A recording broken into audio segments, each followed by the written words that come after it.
அதுதான் இது. உலகத்துல அண்ணன் மட்டும் இல்ல, இங்கே தமிழர்கள் எல்லாருமே எல்லா மொழியையும் அந்த மொழி பேசும் மக்களையும் மதிக்கக்கூடிய நேசிக்கக்கூடிய மக்கள் தான். இல்லைன்னா யாதும் முறை யாவரும் கேளீர் என்று எங்க மூதாதை பாடியிருக்க மாட்டார்ல. உலகம் தழுவி நேசித்து நின்ற ஒரு இனத்தின் மக்கள் தான் தமிழர்கள். அது அண்ணன் பேசுனதை தவறா புரிஞ்சுக்கிட்டாங்கிறத நான் ஏற்கிறேன். அவங்களுக்கு தெரியும், தெரிஞ்சிட்டு ஏற்க மனசு இல்ல, அது ஒரு வெறுப்பு. வரலாற்று உண்மையே ஏற்க அவங்களுக்கு ஒரு விருப்பம் இல்லை, அதனால அதை ஏற்று தர்க்கம் பண்ணிட்டு பிரச்சனை பண்ணிக்கிட்டு இருக்கிறாங்க. இப்ப நம்ம அண்ணன் சொல்றாங்க, நீங்க தமிழிலிருந்து வந்ததுதான் கன்னடம், தெலுங்கு, மலையாளம், துளு, இந்த தென்மாநில மொழிகள். நீங்க உலக மொழியியல் ஆய்வறிஞர் எல்லாருமே சொல்றாங்க முதலில் மனிதன் பேசிய முதல் மொழி தமிழ் என்று. நீங்க பார்த்திருப்பீங்க, அமெரிக்க மொழியியல் ஆய்வறிஞர் அலெக்ஸ் குலியர் என்ன எங்க தமிழரா இல்லையே, அவர் சொல்றாரு மனிதன் முதலாக பேசிய மொழி தமிழ் என்று. அப்ப இத்தனை மொழிகள், உலக மொழிகளின் தாயா இருக்கிற மொழி தமிழ். அதுல இருந்துதான் 1800 ஆண்டுக்கு முன்னாடி தமிழில் இருந்து சமஸ்கிருதம் கலந்து பேசி பிளந்து பிரிந்த மொழிதான் கன்னடம்ங்கிறது எல்லாருக்கும் தெரியும். இப்ப நாங்க எங்களுடைய மொழியின் தோற்றுவாய் எப்ப, எங்களுடைய தொன்மம் எது, அதனுடைய தொடக்கம் எதுன்னு வரலாற்று பூர்வமா ஆய்வு பூர்வமா நிரூபிக்க சான்றுகள் இருக்கு, நிரூபிக்கிறோம். அதே மாதிரி நீங்க தமிழிலிருந்து வரல, எங்க மொழி இது இப்படி தோன்றியது, இந்த ஆண்டில் தோன்றியது, இதன் தொடக்கம் இது, தோற்றுவாய் இது அப்படின்னு நீங்க ஆதாரப்பூர்வம் நிரூபிச்சா பேச்சு இல்லையே. அதை விட்டுட்டு நீங்க என்ன மொழியியல் வல்லுநரா, நீங்கள் என்ன வரலாற்று ஆய்வறிஞரான்னா, இந்த கேள்வியை கேட்கிறவரெல்லாம் மொழியியல் வல்லுநரா இல்ல மொழியியல் வரலாற்று ஆய்வறிஞரா? மற்றவர்கள் மனதை இப்ப மக்களின் மன உணர்வுக்கு நீங்க மதிப்பளிக்கணும்னா அப்ப தமிழர்கள் எங்களுடைய மன உணர்வுக்கு மதிப்பளிக்க வேணாமா? இதுல என்ன ஆயிடுச்சு? உண்மையே சொல்றாரு, அவர் உண்மையே சொல்றாரு. அந்த கருத்தை ஏற்க மனம் இல்ல, தவறாலாம் புரிஞ்சுக்கிட்டாங்கன்னு சொல்ல முடியாது. இதுல என்ன தவறு இருக்குது? கர்நாடகாவில் இருக்கிற மொழியியல் ஆய்வறிஞர்கள் இதை தர்க்க ரீதியாக வாதபூர்வமாக இல்ல சான்று பூர்வமாக நிரூபிச்சா நாங்க பேசுறதை விட்டுறோம், அவ்வளவுதானே. இதுல போய் இதுக்குள்ள என்ன, இதுக்கு பகை உணர்ச்சி பாராட்டுவதற்கு என்ன இருக்குது? ஆகுன்னா படத்தோட விட மாட்டேன், படத்தோட விட மாட்டேன், இதெல்லாம் என்ன இருக்குது சொல்லுங்க? இது ஒரு மன்னிப்பு கிண்ணிப்பு எல்லாம் எங்க அண்ணன் கேட்கக்கூடாது, வருத்தம் கேட்கக்கூடாது. இதை எங்க அண்ணன் கமலுடைய தனிப்பட்ட ஒரு மகனுடைய மன்னிப்பா இருக்காது. ஒரு தமிழ் பேரினம் தலைகுனிறதா அவமானப்படுறதா ஆயிரும், அது தப்பாயிரும். அது எதானாலும் அது நாங்க எல்லாரும் அண்ணனுக்கு துணை நிற்போம். இன்னைக்கு இவங்க இங்க பல தமிழ் அறிஞர்கள் இருக்கிறாங்க, அதிகாரத்துல பெரிய பெரிய ஆள்கள்லாம் இருக்கிறாங்க, எதுவுமே பேச மாட்டேங்க, மறுக்கிறாங்க. அவங்க இவ்வளவு தூரம் தீவிரம் காட்ட வேண்டிய தேவை இல்லையே.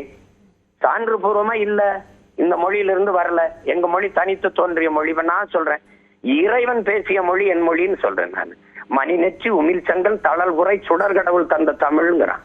இறையனாரும் எம்பெருமான் முருகவேலும் அகத்தியரும் கட்டி காத்த தமிழ் சங்கத்தில் அப்படின்னு நக்கீர பெரும்புலவன் பாடுறான். இப்படி இதெல்லாம் எங்களுக்கு சான்றுகள் இருக்குது, இந்த நூற்றாண்டுல இந்த காலகட்டத்துல இப்படி இருக்குதுன்னு.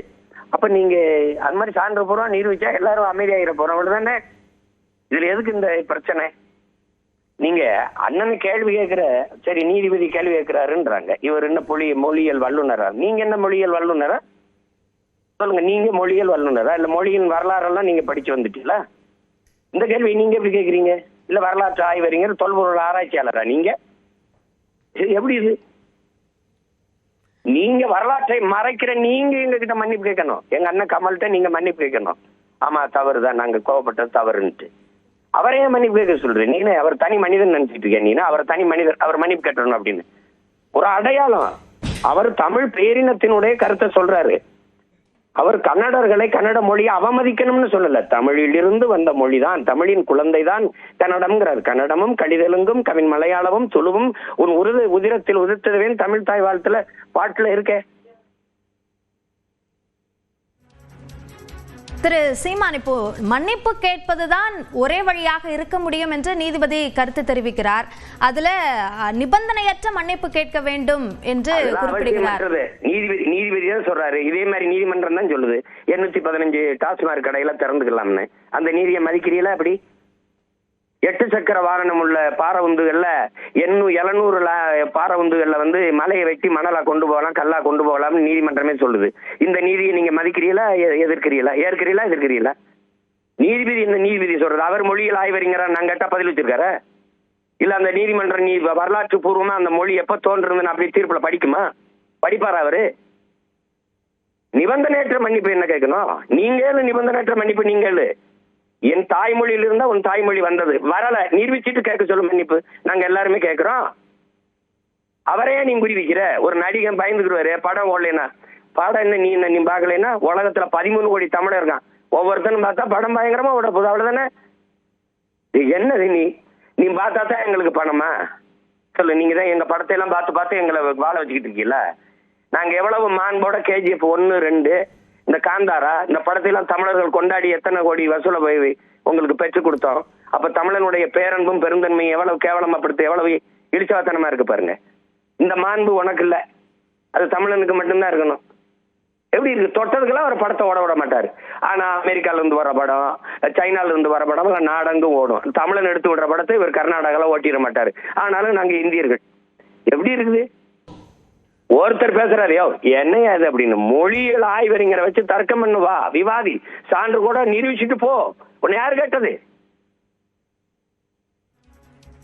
மன்னிப்பு கேட்டா எப்படி மன்னிப்பு? நீங்க சொன்னா மன்னிப்பு கேட்டோம்னாங்க முடியாது. என்ன பண்ணி போடுவாரு? என்ன பண்ணுவ நீ? என்ன பண்ணுவ நீ? மன்னிப்பு கேட்க முடியாது. படத்தை தானே ஓட விட முடியாது.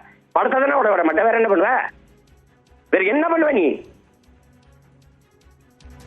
இந்த கோபத்தை நம்மளை அவமதிக்கிற இந்த கோபத்தை காட்டினாலே இந்த படம் தமிழ்நாட்டிலே பெரிய வெற்றி அடைஞ்சிட்டு போயிடும். அவ்வளவுதானே? உலகம் பூரா இருக்க தமிழன் பார்த்தான்னா படம் வெற்றி அடைஞ்சிட்டு போகுது. இவ்வளவுதானே? போடா உன் காசு வர வேணா. இவ்வளவுதானே?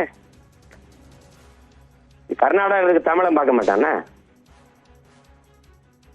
என்ன இருக்கு?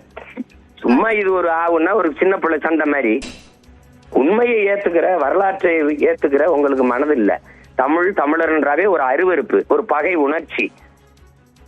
உன்னுடைய தண்ணி எனக்கு தரமாட்ட, உன் நிலத்துல நீர் வளத்தை, என்னுடைய பழுப்பு நிலக்கரி மின்சாரத்தை உனக்கு பிரிச்சு கொடுத்துடணும், என்னுடைய அணுவிலையே உங்களுக்கு பிரிச்சு கொடுத்துடணும், என்னுடைய மீத்தேன் என் நிலத்துல எடுக்கப்படுறது எனக்கு மட்டும்தான் இருக்கா?